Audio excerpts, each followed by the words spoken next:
Dans la vidéo précédente, je vous ai montré la turbine et le rôle qu'elle jouait. Aujourd'hui, on va voir d'autres systèmes de notre moteur qui vont nous permettre de le faire fonctionner.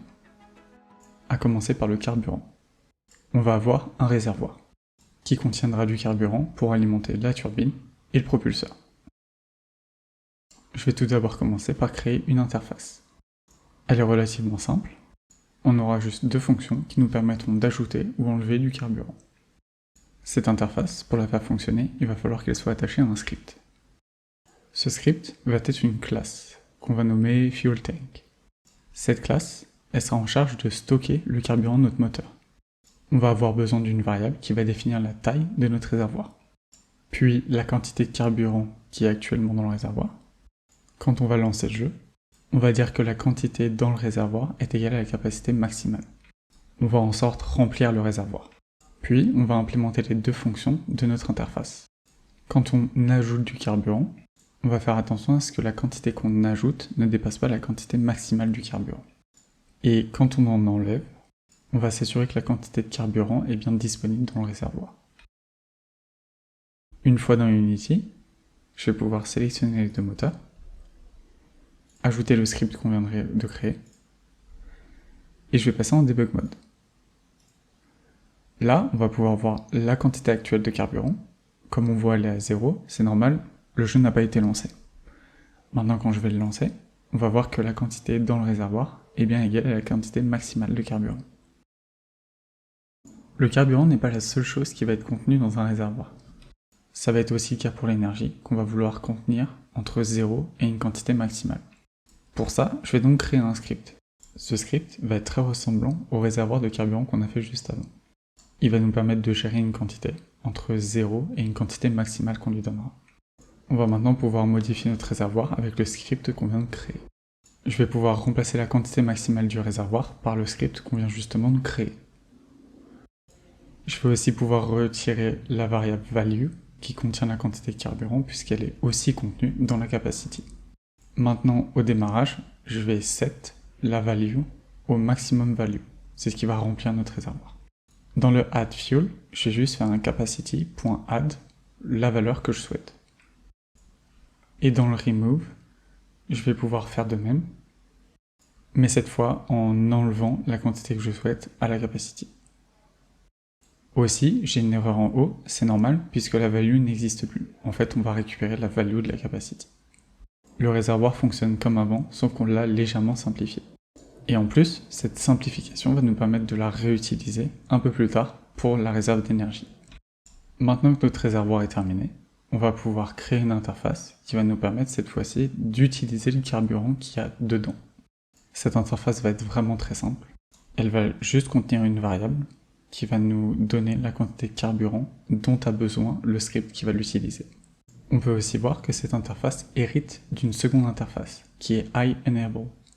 Cette interface est aussi vraiment très simple. Elle va nous permettre d'activer ou de désactiver un système. Pour un composant qui consomme de l'énergie ou du carburant, s'il n'en a pas assez, alors il devra s'éteindre. Pour gérer les différentes interactions entre le réservoir et les consommateurs, on va créer des scripts qui vont s'appeler les managers. Dans ce script, on va donc retrouver le réservoir et une liste de tous les systèmes qui consomment du carburant.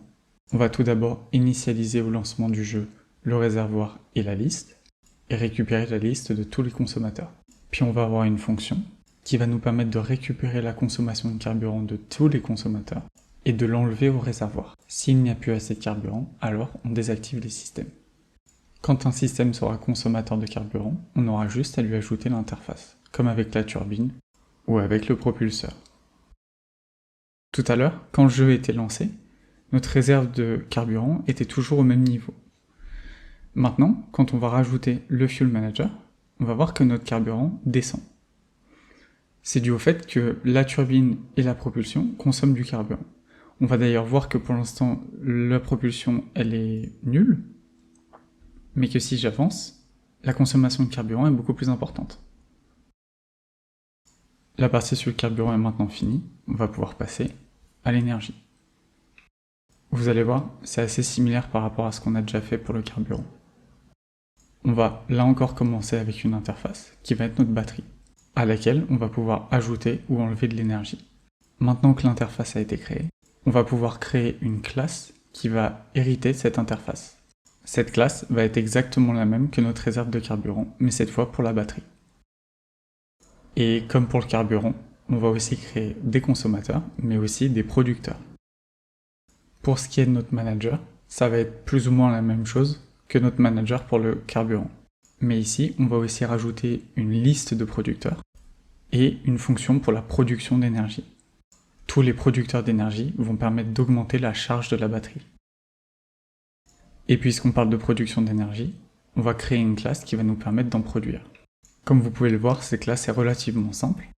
Elle permet de produire 30 d'énergie toutes les secondes. Tout comme le carburant, je vais maintenant pouvoir ajouter les 3 scripts. Donc avec la batterie, le Power Manager et le Power Generator.